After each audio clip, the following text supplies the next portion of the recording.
Welcome to Vibrant Living Conversations. I'm your host, Gemma Putty. As a life coach to midlife women, I'm excited to bring these conversations from North Idaho and across this region to support you on your journey to vibrant living, glowing from the inside out, fully living in your own true to you power. I'm continuing to celebrate my 50th interview with multiple interviews. Yay! I reached out to a few amazing humans who are truly doing the work, digging deep into themselves to align and ride the roller coaster of this life, and shining bright in our community. So my second conversation is with Jeff Burton, podcaster, business owner, sports lover, dad, creative, and at the heart, just an amazing human being. Jeff and I met over 10 years ago and immediately became friends over our love and curiosity for life and people. In recent years, I've really just been stalking Jeff on social media as he, in my perspective, has taken authentic living to a whole new level. So I'm thrilled to have him here today to talk more about his journey and the wisdom he has to share. So welcome, Jeff. Thank you for joining me. Hi, Gemma. Thank you for having me. And you're far too kind, but I will take all of those compliments and say thank you and right back at you. You are someone I truly admire as well. So thank you for honestly reaching out and having me as a guest today. It's a true honor. Yeah, my pleasure. So Jeff and I literally used to sit next to each other at a PR, PI firm, public relations, public involvement firm, like starting in 2013, right, Jeff? Wasn't it that? That's been that long ago. And do you remember what we used to call our workspace? No, I don't actually. The back of the bus. Oh, Remember? the back of the bus. Yes, totally. Yeah. We were the kids at the back of the bus. There were a few of us, and yeah, we had a ton of fun back then. And yeah, I agree. It's hard to believe that was over 10 years ago. Feels like just yesterday. Totally. In some ways, and in other ways, it's like a lifetime has happened since then, right? Totally. I agree.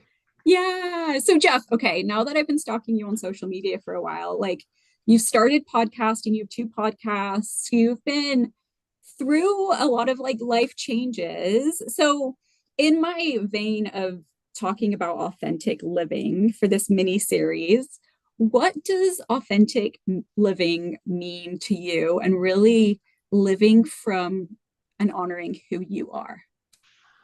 Well, that's a really, really good question, and something that I think I've thought a lot about, like you say, over the last few years since we used to sit by each other in the back of the bus.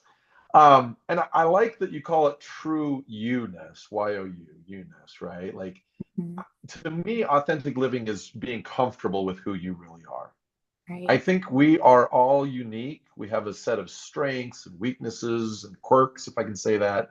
Yeah. And authentic living to me means embracing who you really are and really being 100% comfortable with that person.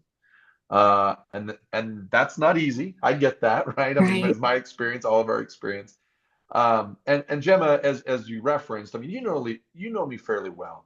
You know that I'm a high energy guy. I get excited about funny things. That's just who I am, and I can't not be that person, or rather, I shouldn't stop being that person just because somebody else thinks that I should. Right. I felt for a long time that I'm too much, air quotes there, too much, right? Yeah.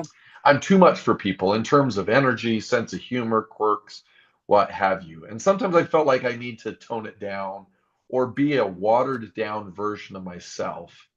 And now, thanks to some self-discovery, some readings, some friends, just some good guidance, I completely reject that.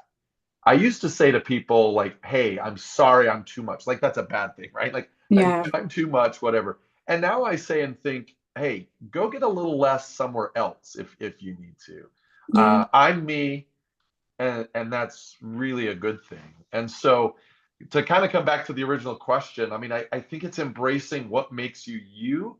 And for me, that's about being high energy, loving life, and connecting. Connection is so important to me, and I've really found that over the last, I don't know, 5 to 10 years, you could say. I love that. So Jeff, can you think of books or whatever you've been looking at? I know you love listening to podcasts as much as you do podcast. What were some of those things that supported you on that journey of even having the awareness of catching yourself feeling like you needed to play yourself down. Yeah, absolutely. So, um, the first thing I'm going to point out is I'm going to go to a TV show and then we can go books. But the first one might make you laugh a little bit, and that's okay. Uh, I'll embrace who I really am. Yeah. But it's a TV show, and the TV show is Ted Lasso, which was really, really important to me. Are you Yeah. familiar with Ted Lasso? I haven't honestly watched it, but I'm familiar. Like I've had enough friends tell me about it. Okay, Gemma, you need homework assignment here. I know you should be giving me homework, but Ted Lasso is an American football coach. He goes over across the pond and he coaches a soccer team. Football is the rest of the world. Yes. You know this. And anyway, he's kind of this quirky guy. He's got this. You could say that he and I have some similar personality traits. He has a below average sense of humor. No, that's not true, but he's a quirky guy. He's optimistic to a fault, and he really has a zeal for life, and he really trusts and believes in the goodness in people. And I have really found myself in him, although you could argue that I'm a cross between Ted Lasso and his assistant coach Beard, but that's for another episode.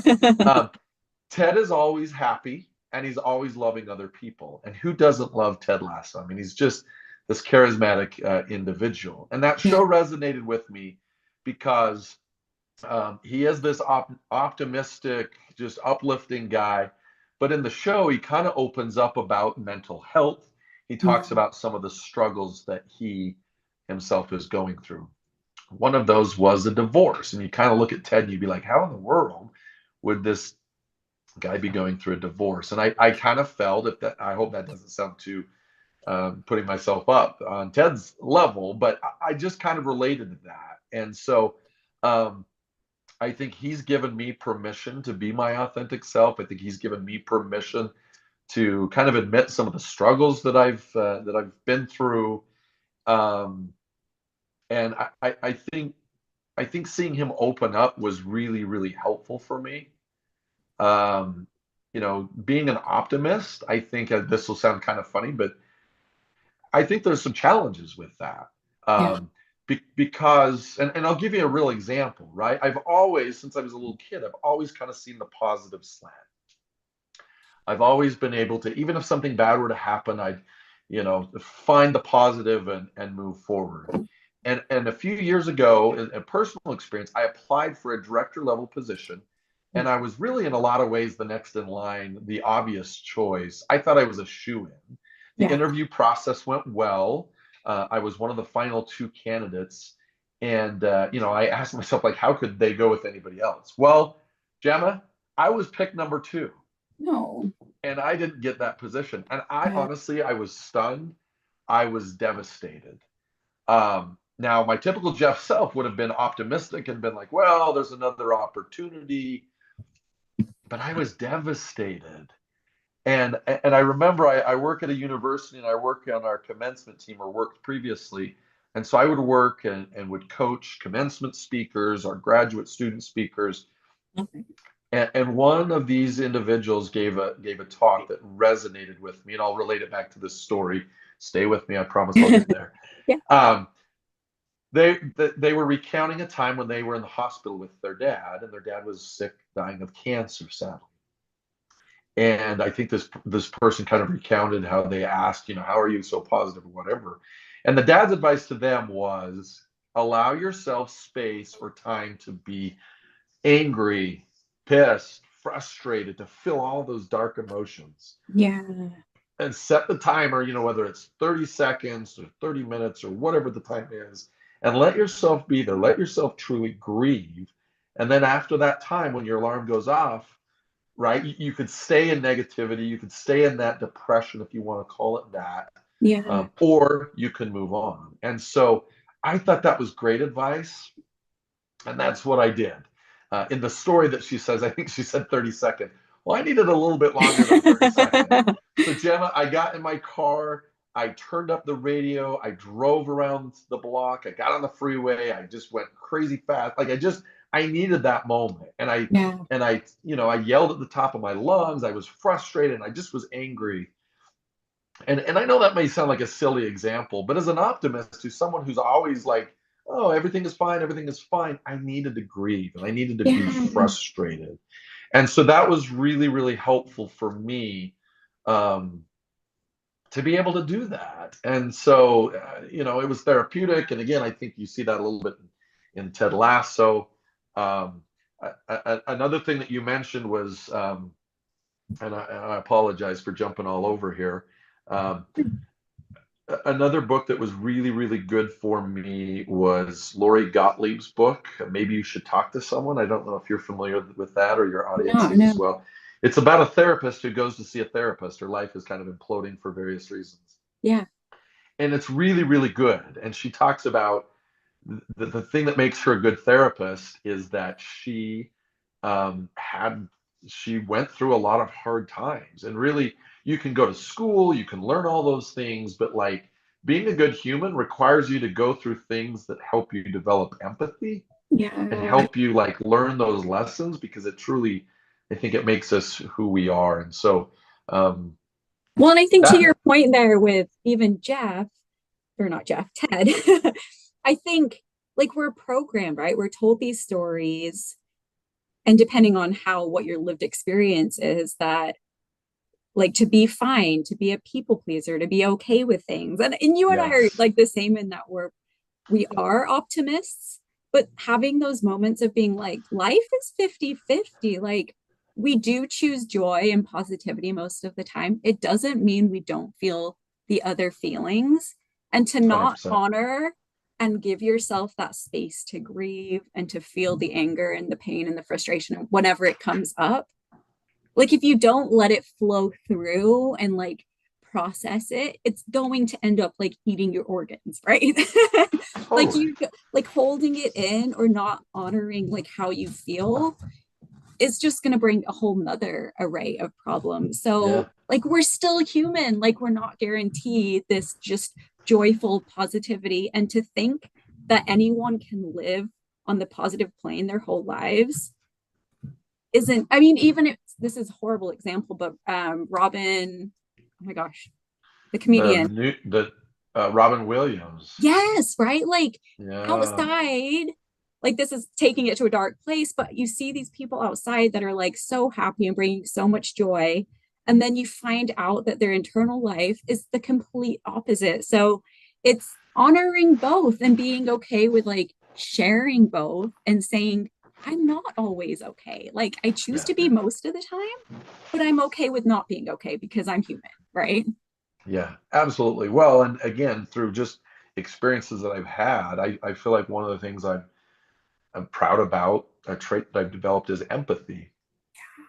And empathy is one of those things where, like, Gemma, I don't have to have lived every experience that you have lived to Right. demonstrate empathy. And again, back to being optimistic, if you came to me as a friend and said, Jeff, I'm going through these struggles, and I said, Gemma, it's okay. Everything's going to bounce back. You're fine. You got this, whatever. Like, I think that encouragement is positive, and I think that's good. But I also think it's important that you hear, or you get from me that I hear you and I see you. And that's been one of the experiences that I have learned and have benefited from close friends and people and therapists and others, that when I feel heard and seen, like that is a gift, Yeah, right? And for that sure. is empathy. And when Yeah. people dismiss, and you think about this, you've had people, I'm sure, in personal relationships, family relationships, work relationships, where people are just dismissive and they just cast your thoughts or whatever aside. Right. I don't mean to put words in your mouth. Those are hard people for me to get to really trust or to get along with. And Yeah, I get right. along with most people, right? If not all, but it's like those people that minimize or that dismiss your feelings, like that's really hard. And so Yeah. I think to be really empathetic, back to that example that I just shared, you could come to me, and even though I haven't experienced exactly what you've gone through, I can say, Gemma, that sounds terrible, or that sounds frustrating, or whatever.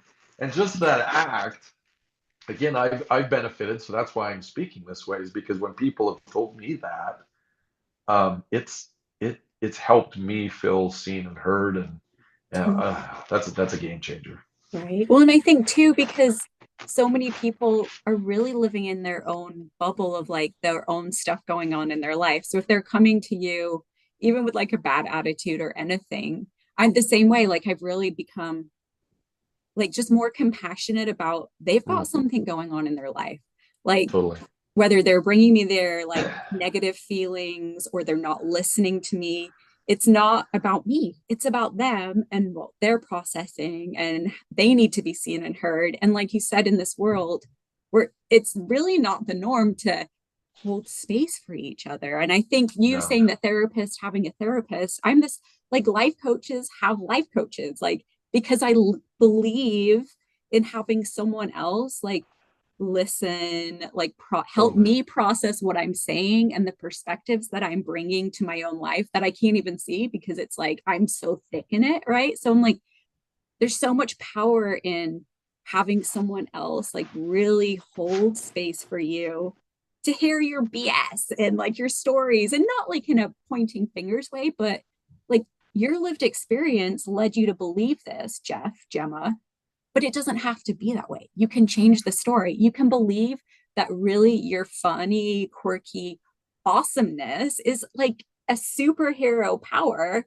It's not something to be played down, right? And until you have Totally. someone hold that space for you, like you kind of have like the teacher in your head from like third grade or whatever I was saying, be quiet, like the rest of the class is trying to learn, or the parent that was like, you're too much, be quiet, like whatever, wherever the story is coming from. We're not kids anymore. We get to like release those stories and be like, we're here for a reason. Like, what is that? Where's our voice? Yeah. Yeah. Right. Totally agree. Thank you for bringing it back to too much because I agree. And I think sometimes when we're too much, it like you may be too much today and I may be too much today, but that almost takes us back to our third grade self, right? Yeah, And it's exactly. like that's who, and I mean, obviously we want to mature, we want to have those life lessons, but like never grow up, right? I love the saying, Yeah. growing up is giving up. And I kind of agree. Like Yeah. be a child. Have that zeal for life. Like don't ever Yeah. get rid of that. And if that's too much for somebody else, then again, let them go off and be boring, right? But uh, I love that's what that. I found. Yeah. What And what being able to go back and heal your third grade self and being like, totally. because those things that still stick out for you, and you're like, I took it as trauma at the time or like pain. And now, like, as an adult, we can go back and be like, it's okay. Like, you needed to be quiet in the moment, yes, but holding yourself to now, like, release it again as an adult, if that makes sense. Yeah. Yeah, absolutely makes total sense. A little bit of a pivot, but kind of on what we were talking a second ago, just with empathy and everybody's going through things. Um, During the pandemic, I actually started Ubering for basically extra spending cash. I just And listened to your podcast. I'm Gemma, really like sad that I didn't listen to it before now, but I'm loving it. So well, sorry. Anyway, go ahead. no, pardon this the shameless plug, but my point in bringing this up is that I started Ubering, and every person that I connected with, it was super interesting and super fun. Like I learned that like humans, we all share common needs, right? And to me, it goes back to being heard and being seen, Yeah. and just being accepted. And that is like, I mean, this is our podcasts are intersecting here because it's all about just being your authentic self, right? Yeah, And totally. so I learned, from that experience that like it was it was super fun just to meet random people and to connect with them, to hear their stories and their experiences. Some were wild, some were like heartwarming. And so what I ended up doing, because they were like so amazing, and you referenced that I'm a podcaster, I love podcasting. I actually created a podcast where I kind of showcase some of the things that I learned about that, what we are as card carrying members of the human race, like, right, Yeah, that totally. experience of what it's like. And one of the things that I think is needed, and I don't mean this to be like we just need more compassion. And we're not going political here, but it bothers me, that I'm very much into politics, and I still am. But I've had to take a step back because it has become so toxic. And it's like, we're not that different. We may see different ways, right? I'm referring to the American political system, but it's really everywhere in the world. And it's like, there's always going to be conflict, and there's no problem. Like, conflict is a good thing because it helps us resolve and it helps us arrive, and there's compromise and all of those things. But it's like, humanity, we all are in need of just being seen, heard, being kind to one another, and showing that empathy. And so that's kind of what I kind of learned during that experience of Ubering and then creating the podcast and sharing it with people. Yeah, I love it. Ubering, I feel like, I mean, I started this because I would go to farmers markets and different events, and I'd get to meet individuals for about 5 seconds, right, as I was buying the carrot or as I was buying a new face lotion or whatever it was, and that wanting to talk more to people and like what is their story and what makes them tick. And especially with me on like the hippie end of like vibrant living, it's a little different than the Western system. But same thing, like being able to come and have conversations one-on-one, like on podcast or in a car with someone, it does like opens your perspective, and it's so cool. Yeah, right. Yeah. So how has that helped you, getting back to you and your journey and like peeling back the layers on like stories you were told, ways that you were raised? What else has really come up, maybe even in the last couple of years? You mentioned a couple of books and other like challenges or new perspectives that you've gained from Ubering or just on your journey in the last few years with starting to podcast and being out in the world. Like, you're on the stage now, right? I don't know about you, but putting the podcast out to the world. You've got also, so your Uber one is called Life in the Carpool Lane, right? Life in the Carpool Lane, correct. Yeah. And then your sports one is called Guys on the Sideline. Guys on the Sideline. That's correct. And that's just, sports fans just talking about sports and whatever. Life in the Carpool Lane. It started about my Uber experience. And then, this, I think, kind of gets to your question. So going through a divorce, I wouldn't say that I've had a midlife crisis, but I'm mid-40s. And so I'm trying to be the best dad I can. I've got 3 teenage kids, just trying to like, I don't want to say recreate, but almost like a Jeff 2.0 version of like, okay, right? What does that look like? And so I think for me, doing some critical thinking has actually been really healthy. I don't know if you're familiar with Adam Grant, the psychologist. He's an author. I want to make sure that I cite the book that I just read by him, or just read a couple of months ago. But Think Again was really, really a good book. And it's not to say that it's going to like reverse whatever you've been taught, like you're going to go against it, but it just the subhead is The Power of Knowing What You Don't Know. And I don't know, like I think I would challenge everybody, and I know you've got a large audience, but like to challenge what you believe. Meaning, if you listen, we can go back to politics. If you listen to a particular or watch a particular news channel, like take a step back and ask yourself, like, what if that wasn't true? Or what if I was wrong on either side, right? Yeah. What your religious convictions, your beliefs, from the time that you're a kid. Like, I don't think there's any harm in just kind of pausing and saying, what do I believe, right? And what if I'm mostly right, but there's a few things that need to be tweaked? Because let's be honest, nobody is ever all the way right. Yeah. Right. And so I think doing some critical thinking, I don't know, I think that's so good. I think when you're in an echo chamber and you only hang out with people that have your beliefs, I think you're stunting your growth and you're limiting yourself as your authentic self, because you're not considering the larger humanity, if you will. There's a lot of different ways to see things. There's a lot of different ways to live life. And I'm not saying one is right or wrong, or the one that you were raised in is right or wrong, but I'm saying for me, just doing some critical thinking has been really, really good. And back to Ted Lasso, one of the things he talks about is being curious. Mm-hmm. There, right? I consider myself a lifelong learner.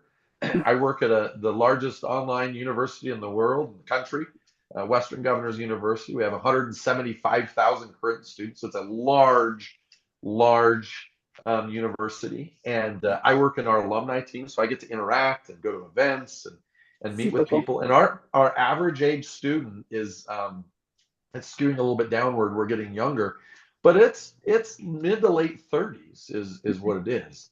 And I have learned so much from people that maybe why would I go back to school in my 30s or my 40s and talk to, inventing the 2.0 version of themselves? I've been inspired by these individuals and these people that have maybe not had life go as they planned. Right. Sometimes life throws us curveballs, and the ability to react and to readjust, I think has been really, really good. And so I love the work that I do, and I love being inspired by these individuals. And one of the things that I've learned from these folks that I meet and talk with on a day-to-day basis is just being curious and just being a lifelong learner. Like, never stop learning and never stop feeling like you know it all. Yeah. I Oh, think so much has power been good. there. Yeah. Well, and I think that like the midlife, it's typically called a crisis, right? Which again is like a Yeah, Western world title. Like I keep flipping on its head. I'm like, it's an awakening, like it's an yeah, enlightenment, because at this point in life, we've lived, right? Like we followed the path that we thought we should, that our parents told us we should, our religion told us we should. And by midlife, we're like, that didn't work. That doesn't feel right. I don't want to do that anymore. I'm going to go back to school. I'm going to question this. I'm going to, like, we don't, I think we just feel like this sense of freedom in a lot of us, not everyone, but a lot of us at this point are like, no, like, I get to have a say in my life. totally. It's reinvention, right? It's you called it an awakening, and I think that is like, I think that's so freeing might be the wrong word, but it's such an exciting time to just Yeah, to be like, okay, what do I want to be? Oh, I right. wish I would have, figured this out in my 20s. No, not really. Because, right, in all seriousness, we had to live the experiences that we had. And now that, Totally. I won't say how old you are. You're way younger than me. I'm turning Um, 40 this year, Jeff. I'm not are that you turning 40? Gemma, young. it's time to celebrate. I tell you, I feel like I didn't start I, I shouldn't say figured it out, but like my best years have been in my 40s. And like, I think when you tell someone what's your peak, and it's like, well, late 20s, early 30s, right? You're out of school, you're making money, you've got, and those were wonderful years, right? Right. Raising kids and all of that. And I'm still certainly raising kids, but I feel like in my 40s is when like I started to do that critical thinking. I started to be more curious, and back to what you said as through your introduction and what you're doing as well is I love creating. Yeah. And creating is definitely vulnerable because I put a podcast out there. Gemma, you're putting a podcast out there. What if nobody liked it? And what if it was terrible? And what if people had all of these things to say? Yeah. Right? And it's like, Right. you know what, though?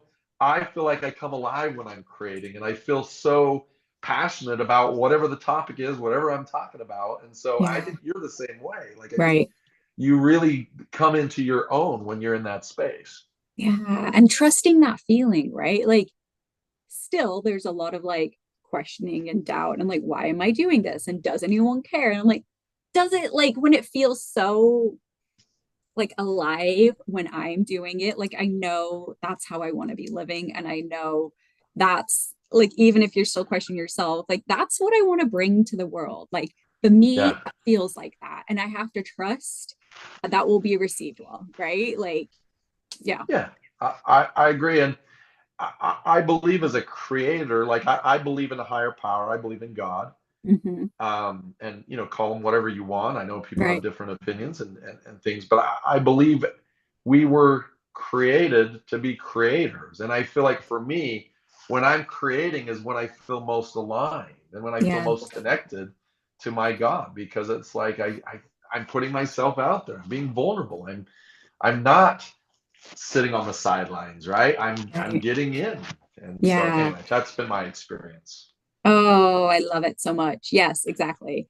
Um, So I'm curious, in like your day to day, how do you find that you like to like continue to stay curious and aligned to yourself and not get pulled into the weeds of whatever? Like obviously you don't listen to as much politics anymore. And do you have like certain practices that help you? Yeah, really good question. What the first thing that I would say is that physical exercise is Mm. key. And the interesting thing is, it has done more for my mental health than I would say for my physical health. Yeah, Isn't that nuts? I mean, right. although I'm proud to say that at the age of 45, I'm in the best shape of my life too. So that's, a side bonus. But Yeah. I feel like exercising every day, and I go to the gym a lot, but I also find like just getting out on the trail. I love to hike. I love Mhm. to, just kind of to walk and to explore. That is has been really good for me.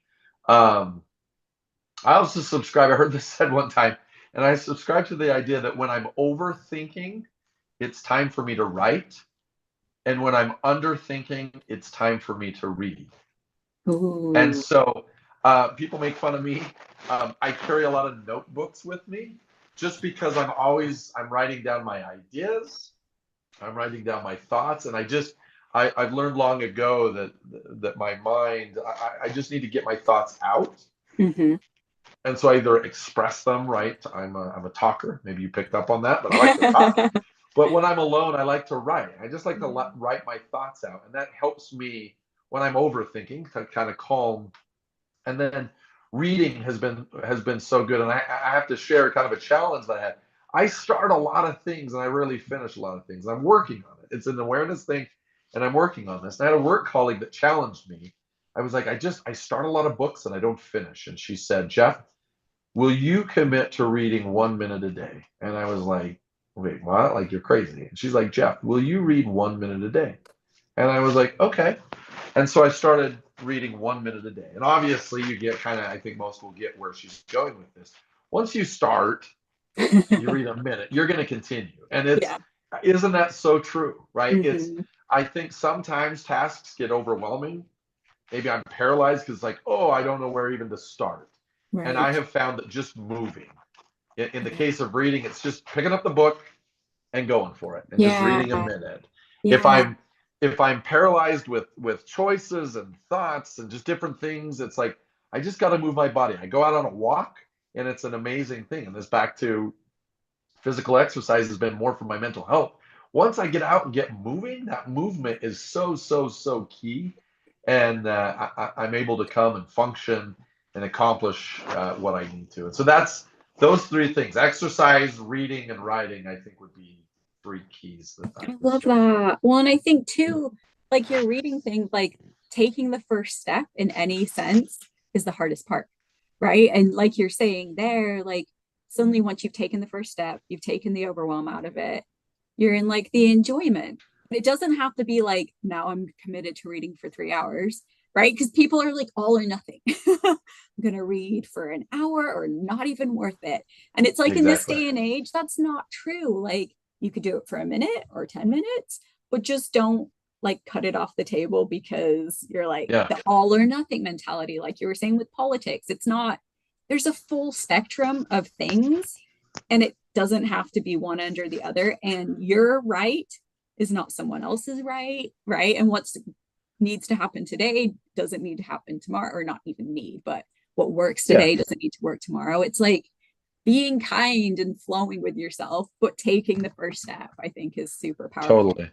I heard Simon Sinek once say, the author, the public speaker, he said, at what point do you get fit by going to the gym? He's like, is it on day one? Is it on day five? Is it on day 10? And it's so difficult to say because I don't know that there's much of a difference between day one through day five. And if you missed one day at the gym, you're really not going to see a difference, right? Right, right. But he said, it's the consistency.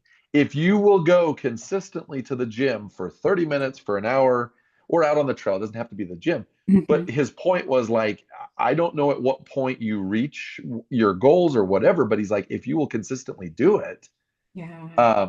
you will get there. And so key advice, I think, is just start, just do Yeah, it, right? exactly. Totally. Do you find too, like there's our thinking brain, and then there's like the other part, which I would say is our heart, but like between being in your head and like having all of there's like a part of it that's coming from creation, that's coming from God. And then there's the part of it that's coming from like feeling like you're not enough, or like ego, or how do you differentiate between those if you do? You find like you've got your critical mind and like your creative mind, and it comes out differently as to whether you're like writing or thinking or at the gym. Did that make sense?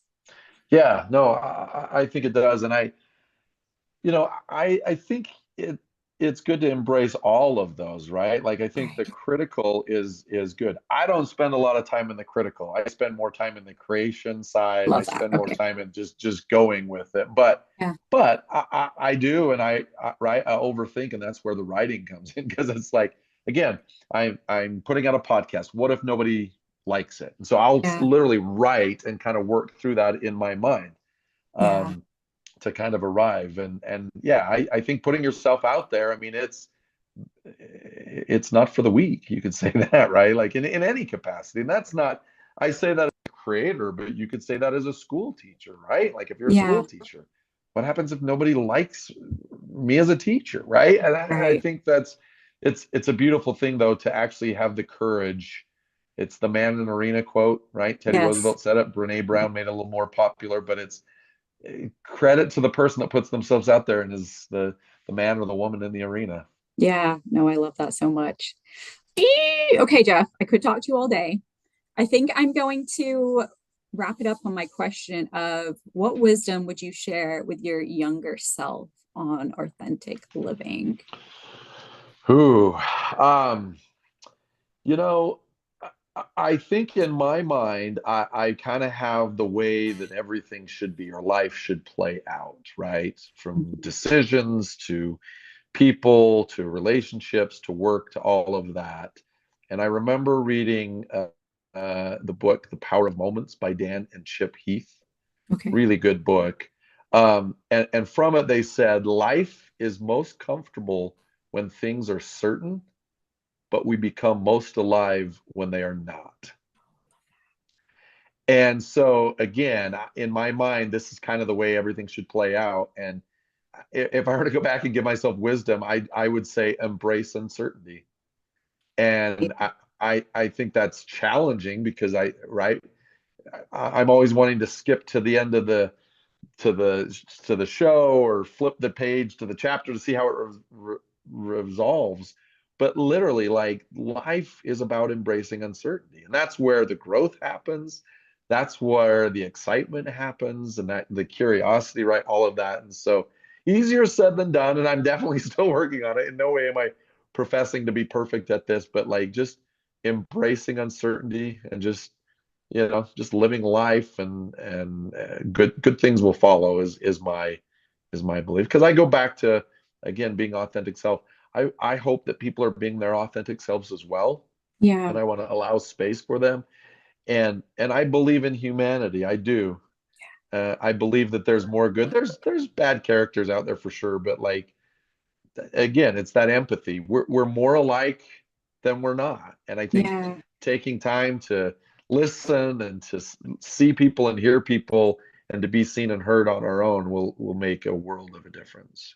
I love that. Mark, my husband, is loves the quote, life begins at the end of your comfort zone. Same thing, Mm, right? Like so same true. thing. Like and on your podcast that I was listening to, episode 6 of Life in the Carpool Lane, you were talking to Carly.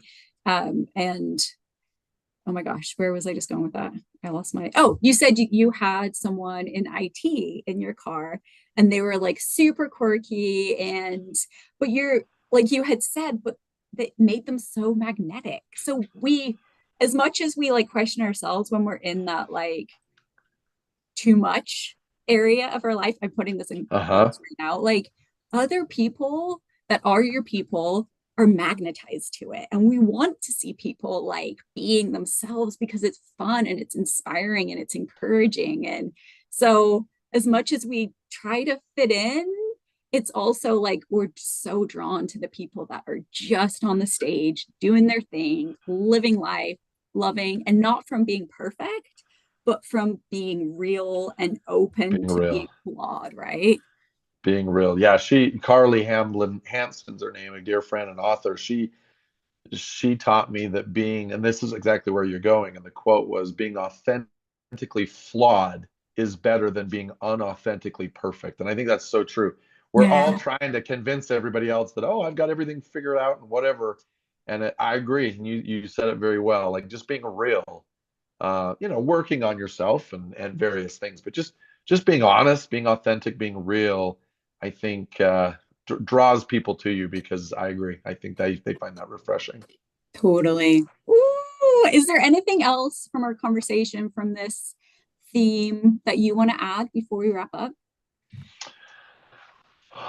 I think this has been a great conversation. And again, I value our friendship. We've been friends for, I think we Mm, met 12 years ago. Gemma, you are an authentic person, and yeah, you're someone that I look up to. And I'm glad that your voice is out there being heard because I think more people need to hear it, not necessarily from what I'm saying or what you're saying, but just the ideas, right, that are right. being put forth. I just, yeah, I think it's good. And I applaud you for what you're doing. You're doing a great job, and you're a Thank great you. podcaster, a great life coach, a great friend, all of the things. And Likewise, likewise. well, thank you. Thank you. Wait, on a final note, tell us about your business that you're starting. Oh, okay. Thank you for asking. So, Yeah, I'm passionate about podcasting, as you know, and as we've referenced here. And yeah, so, I've come in contact with a lot of people that are like, "You have a podcast? That's so cool!" And of course, I love to talk about my podcast. I'll talk to anybody that will listen, of course. But I like to kind of flip it and ask them, like, "Have you ever considered podcasting, or what would you podcast about?" love And that. and, and I love that technology has really made it possible for anybody that wants to Right. podcast. And it's the same on writing a book, right? You can self-publish much easier today than you could have 15, 20 years ago. And so 88 Creative is the name. 88creativeagency.com is the website.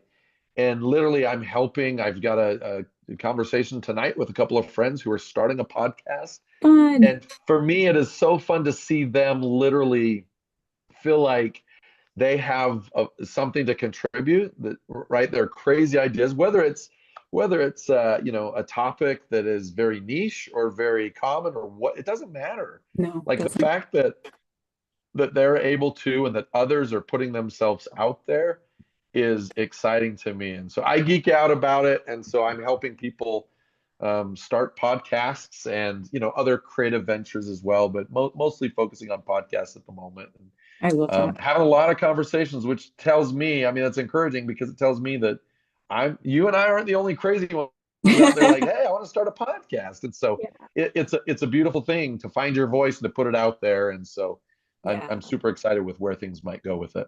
Yay. Well, congrats. And I think we both can probably speak from you dive in like with most things like we were saying the theme is like take the first step and you can I mean I got overwhelmed in all of the options for Buzzsprout or whatever the platforms are how to edit it Yeah. blah blah blah blah blah and then I started and I'm like it's not that hard right like take the brain workout once you've got that idea that is just craving to be like spoken to the world do it because the rest of it can be streamlined and figured out and you can support me like the details. Yeah.